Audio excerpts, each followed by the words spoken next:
ಸ್ಟಾರ್ಗಳನ್ನೇ ನೆಚ್ಚಿಕೊಂಡು ಮಾಡುವಂತಹ ಚಿತ್ರಗಳು ಈಗ ಪರಭಾಷೆಯಲ್ಲಿ ಕಡಿಮೆಯಾಗ್ತಾ ಬಂದಿದೆ.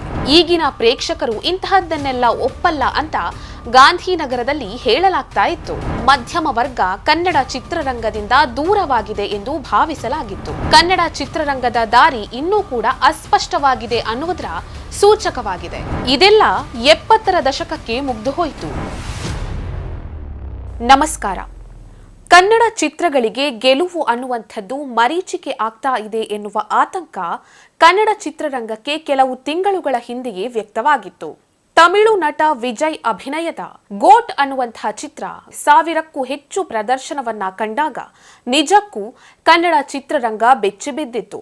ಮಾಲ್ ಆಫ್ ಏಷ್ಯಾದಲ್ಲಿ ಈ ಚಿತ್ರ 34 ಪ್ರದರ್ಶನವನ್ನ ಕೂಡ ಹೊಂದಿತ್ತು. ಇದೇ ಸಮಯದಲ್ಲಿ ರಕ್ಷಿತ್ ಶೆಟ್ಟಿ ನಿರ್ಮಾಣದ ಇಬ್ಬನಿ ತಬ್ಬಿದ ಇಳೆಯಲಿ ಅನ್ನುವಂತಹ ಚಿತ್ರ ಪಡೆದದ್ದು ಮಾತ್ರ ಕೇವಲ 20 ಪ್ರದರ್ಶನ. ಆದರೆ ಸಿಕ್ಕಂತಹ ಅವಕಾಶದಲ್ಲಿ ಈ ಚಿತ್ರ ಕನ್ನಡಿಗರ ಮನಸ್ಸನ್ನ ಗೆದ್ದಿತ್ತು. ಇಂದ್ರಜಿತ್ ಬೆಳ್ಳಿಯಪ್ಪ ನಿರ್ದೇಶನದ ಈ ಚಿತ್ರವನ್ನ ಬೆಳ್ಳಿ ತೆರೆಯಲ್ಲಿ ದೃಶ್ಯ ಕಾವ್ಯ ಎಂದು ಬಣ್ಣಿಸಲಾಯಿತು.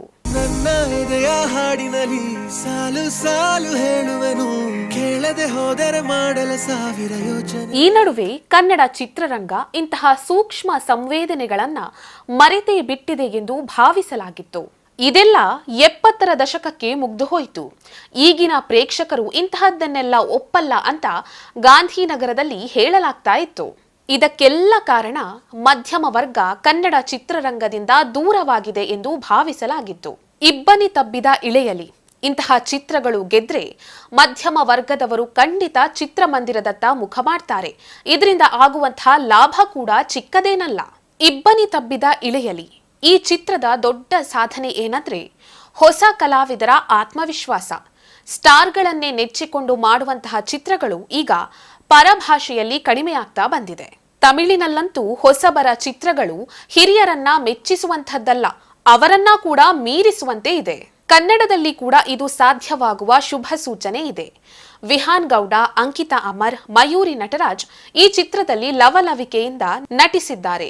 ಅದರಲ್ಲೂ ಕಿರುತೆರೆ, ಅಭಿನಯ, ಗಾಯನ ಹೀಗೆ ಹಲವು ಕ್ಷೇತ್ರಗಳಲ್ಲಿ ತಮ್ಮನ್ನ ತಾವು ಸಾಬೀತುಪಡಿಸಿಕೊಂಡಿರುವ ಅಂಕಿತಾ ಅಮರ್ ಕನ್ನಡ ಚಿತ್ರರಂಗಕ್ಕೆ ದೊಡ್ಡ ಭರವಸೆಯಾಗುವ ಎಲ್ಲಾ ಸೂಚನೆಗಳನ್ನ ಕೂಡ ನೀಡಿದ್ದಾರೆ.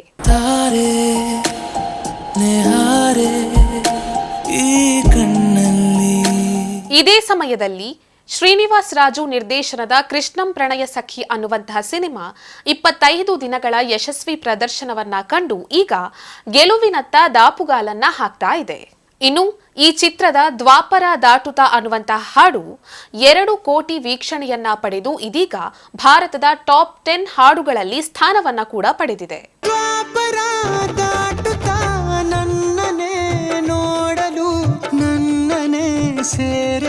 ಈ ಗೆಲುವು ಕೇವಲ ಗಣೇಶ್ ಅಭಿಮಾನಿಗಳಿಂದ ಮಾತ್ರ ಆಗ್ಲಿಲ್ಲ ಅನ್ನುವುದಕ್ಕೆ ಈ ಹಾಡಿನ ಗೆಲುವೇ ಒಂದು ದೊಡ್ಡ ಸಾಕ್ಷಿ.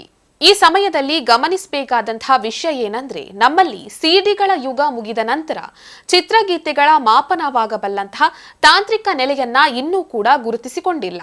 ಈಗ ಯೂಟ್ಯೂಬ್ಗಳ ಆಳ ಅಗಲ ಅನ್ನುವಂಥದ್ದು ಇನ್ನೂ ನಿಗೂಢವಾಗಿಯೇ ಇದೆ. ಹಾಗಾಗಿ ಬೇರೆ ಚಿತ್ರರಂಗಗಳು ಕಂಡುಕೊಂಡಿರುವಂತಹ ಪರಿಹಾರವನ್ನ ಕನ್ನಡ ಚಿತ್ರರಂಗ ಕೂಡ ಕಂಡುಕೊಳ್ಬೇಕಾಗಿದೆ.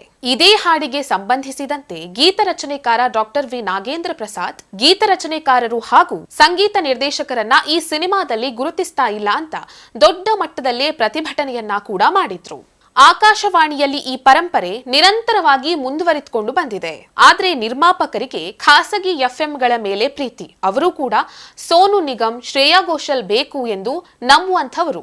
ಇದಕ್ಕೆಲ್ಲ ಪರಿಹಾರ ಸಿಗುವ ಸೂಚನೆ ಈ ಚಿತ್ರದ ಗೆಲುವಿನಿಂದ ಭೀಮಾ ಚಿತ್ರ ಕೂಡ ದೊಡ್ಡ ಪ್ರದರ್ಶನವನ್ನೇ ಕಂಡಿದೆ.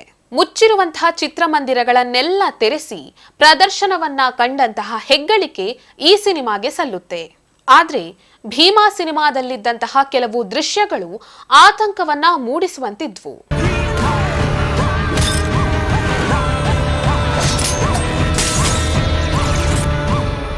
ಮೈ ಹೀರೋ, ಲಾಫಿಂಗ್ ಬುದ್ಧ ಅನ್ನುವಂತಹ ಸಿನಿಮಾಗಳು ಗೆಲುವಿನ ದಾರಿಗೂ ಬರದೇ ಹೋದದ್ದು, ಭೀಮಾ ಅನ್ನುವಂತಹ ಚಿತ್ರ ದೊಡ್ಡ ಪ್ರಮಾಣದಲ್ಲಿ ಗೆಲುವನ್ನ ಕಂಡದ್ದು, ಕನ್ನಡ ಚಿತ್ರರಂಗದ ದಾರಿ ಇನ್ನೂ ಕೂಡ ಅಸ್ಪಷ್ಟವಾಗಿದೆ ಅನ್ನುವುದರ ಸೂಚಕವಾಗಿದೆ. ಈ ವಿಡಿಯೋ ನಿಮಗೆ ಇಷ್ಟ ಆಗಿದ್ದಲ್ಲಿ ಲೈಕ್ ಮಾಡಿ, ಶೇರ್ ಮಾಡಿ, ಕಮೆಂಟ್ ಮಾಡಿ. ನೀವಿನ್ನೂ ನಮ್ಮ ಚಾನೆಲ್ ಅನ್ನ ಸಬ್ಸ್ಕ್ರೈಬ್ ಆಗಿಲ್ಲ ಅಂದ್ರೆ ದಯವಿಟ್ಟು ಸಬ್ಸ್ಕ್ರೈಬ್ ಮಾಡಿ.